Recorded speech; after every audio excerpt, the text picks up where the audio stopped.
If you've ever been tasked with teaching a bunch of combat llamas how to conduct a combat patrol, then go ahead and hit that like and subscribe button, guys. Welcome back to the Trench Grenade channel. I am your host, the average combat patrol video enjoyer that your mom says that we have at home.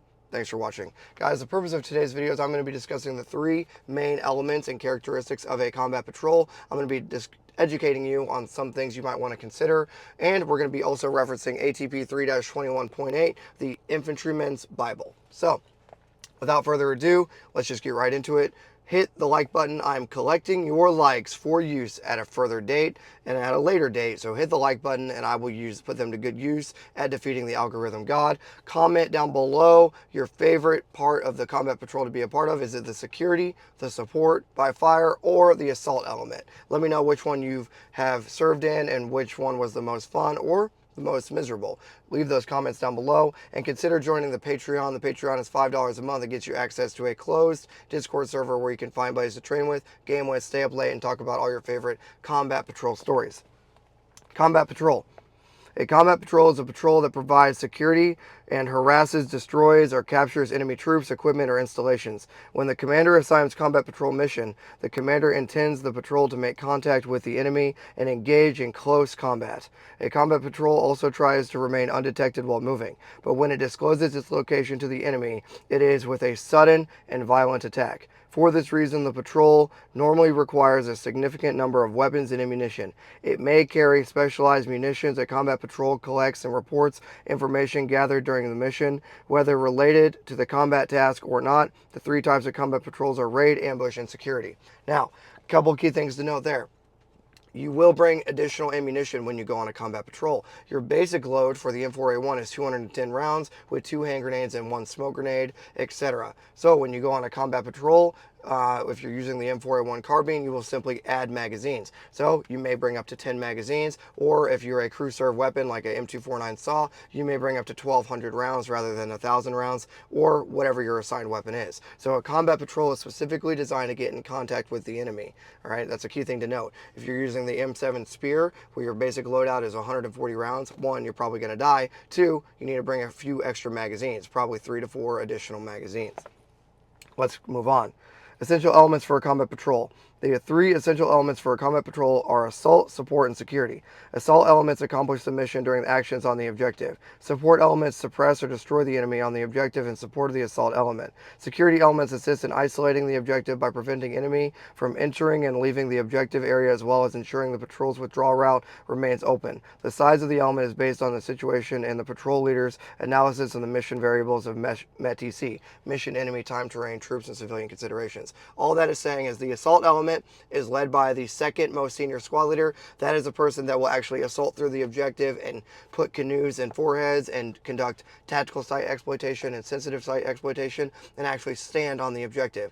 That'll be the assault squad leader. The most senior squad leader will be on the support by fire, the weapon squad leader. He will have two M240 Lima machine guns and extra riflemen from the security squad, and he will lay down a base of fire and a support by fire on the objective, having multiple target reference points, that is areas to aim at. So target reference point 1, target reference point 2, they will shift fire to target reference point 2 when they are told to do so. The weapon squad leader will also manage things such as ammunition expenditure, how many minutes of suppression remaining, call for fire, and will coordinate with the platoon leader on shift and lift fire signals, etc. Okay, they are the second most senior NCO in the platoon. The platoon sergeant will also be located at the support by fire location.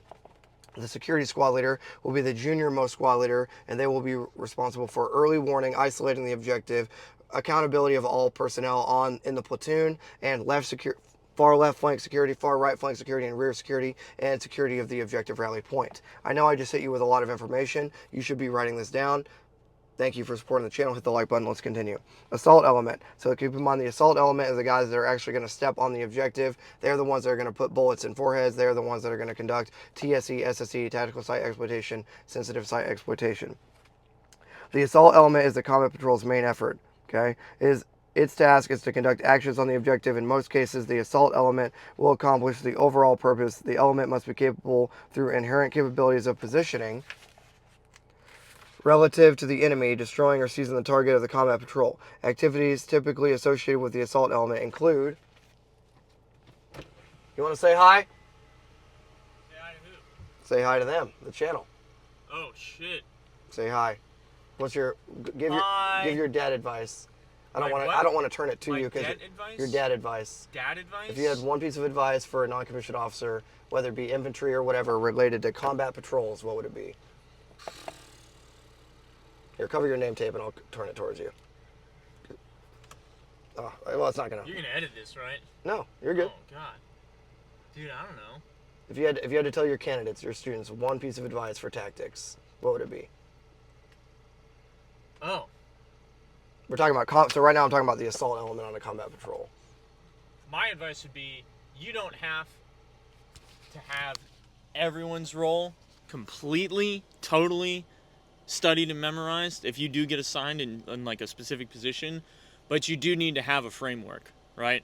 So if I'm a rifleman, like, do I need to know everything about the grenadier's job? If I'm a rifleman and he's a grenadier, probably not down to all the details, but definitely need to understand, like, when we start executing tactics, where's he going to be? Where's the most likely, location that grenadier is going to get set up, or, what is he on the lookout for, and how can I support him as we're moving around? So being able to anticipate your battle buddy or Boom. your shooting buddies, I guess their roles in case they go down. Or right. Whatever. It doesn't need to be bogged down in details, but it does need to be deep enough that you can understand, their movements and what their most likely courses of action are going to be. Okay, good Boom, advice. there you go. All right, I'll be in there in a second. Yeah, man. All right, so you guys heard him. Basically talking about supporting your shooting buddy, your battle buddy, and making sure that you understand their roles and responsibilities. All right, let's move back on with this assault. Conduct the assault of the objective, destroy enemy. These are the responsibilities of the assault element. Conduct assault across the objective, destroy enemy equipment, capture or kill the enemy, and clearing of key terrain and enemy positions. Maneuver close enough to the objective to conduct an immediate assault if detected. Be prepared to support itself if the support element cannot suppress the enemy. Provide support to the breach element when established. In breaching of obstacles. Plan detailed fire control and distribution. Conduct controlled withdrawal from the objective. So basically, the assault element needs to be able to support themselves if the support by fire doesn't get set in a proper position. So they need to have a local security. They need to be able to maneuver and have shift and lift fire signals, and they also need to be responsible for their own security in case the security element, right? But overall, if they're detected, they need to be able to be close enough to the enemy objective that they can conduct the assault if they're detected upon initial infill. Analysis of mission variables, METTC, okay, mission, enemy, time, terrain, troops, and civilian considerations may result in requirement of organizational special purpose activities. Designated special purpose teams and activities may include surveillance teams, search teams, detainee teams, demolition teams, breach teams, and aid and litter teams. These are just individuals identified in the assault element to do additional duties. Let's move on to security. So keep in mind the assault element is the second most senior squad leader. They're the ones actually killing on the objective. Support element. The support element suppresses the enemy on the objective by using direct and indirect fires. The support element is a shaping effort, setting conditions for the mission's main effort. This element must be capable of supporting the assault element and breach teams when established. The support form can be divided into multiple elements. The support element is organized to prevent a threat of enemy interference with the assault elements. The support force suppresses, fixes, or destroys elements on the objective. The support by fire's force primary responsibility is to suppress the enemy forces and prevent them from repositioning against the main effort. The support force does the following things. Initiates fires and gains fire superiority with crew-served weapons and indirect fires. Note, support by fire initiates, not the assault element. So the support by fire should be the first ones to shoot at the enemy, not the assault element. Controls rates of fire and distribution of fires, shifts and ceases fires on signal, overwatches the withdrawal of the assault element. Okay, so when you in place, any operation, you're going to go from the objective rally point, okay, 1,000 meters away or one key terrain feature from the potential objective. So 1,000 meters away or one key terrain feature away, you're going to drop your rocks, drop your additional equipment. All you're bringing with you is water and ammunition, extra hand grenades, extra magazines, etc. Things you need to kill.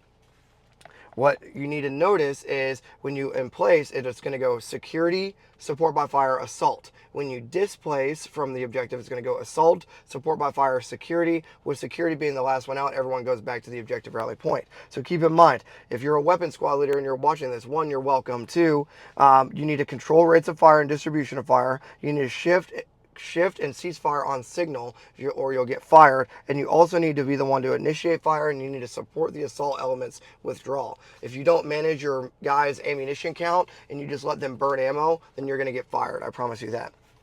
Let's move on to the security element, and I do in fact have to go inside and teach candidates, so we need to hurry this up a little bit. I'm going to go through the security element. If you guys want this all drawn up on a whiteboard, comment that down below. Cheers. Have a great day. I'm going to still continue reading, but I just want to kind of make sure you guys are tracking what the plan is. Security element. This is the junior most squad leader, okay? The security squad. The security element is a supporting effort for having three roles. The first is to isolate the objective from enemy personnel vehicles attempting to enter the objective area. These actions range from simply providing early warning to blocking enemy movement.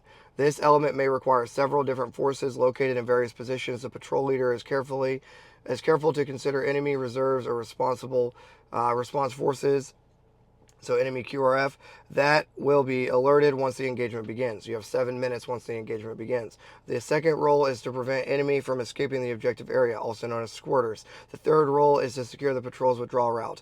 All elements of the patrol are responsible for their own local security. What distinguishes the security element is that they are protecting the entire patrol. Their positions must be such so they can, in accordance with their engagement criteria, provide early warning of an approaching enemy. So you need to have left flank security, right flank security, and rear security. They will not engage when they see the enemy. They'll let the enemy cross into the support by fire's kill box. Does that make sense? They're not just out there to shoot people. Provide early warning with radios or VS-17 or IR buzzsaw. This security element is organized to prevent threat of enemy interference with their assault element. To facilitate the success of the assault element, the security element must fix or block, at a minimum screen, all enemy security or response forces located on parts of the battlefield away from the raid objective or ambush site. The security observation post graphic control measure symbol, blah, blah, blah. You guys don't care about that. An ideal security observation post does the following. Does not mask fires of the main body, provides timely information to the main body, gives the leader enough time to act on information provided, and can provide a support by fire position. Okay? So, all you need to understand about security, there's going to be a left flank, a right flank, and a rear flank, and potentially an objective rally point security position. Their job is to give early warning as the enemy moves into the kill box. They're not out there to shoot at the enemy. They're there to give early warning. Okay, hey, 2 minutes until the enemy's in the kill box, that kind of thing. And they're also the last ones out, okay? They're the ones making sure that no one maneuvers on the platoon, as they're said in the raid, the ambush, the assault, you name it. Okay, that's a lot of talking. I could talk about this topic. Literally, I did it yesterday for work for 3 hours. Asked my candidates, right? For 3 hours, we talked about combat patrols. And we barely scratched the surface. So, if you have questions, post them down below. If you enjoyed today's video, hit the like button. If you want to support my channel monetarily, there's going to be links down below for you to do so. Thank you for doing that. Patreon, ammunition fund, it's all linked down below. Thank you for doing that. If you have questions, post it. I got to get to work, guys. So have a good one. And until next time, it's going to be Trench Grenade, your average combat patrol enjoyer that your mom says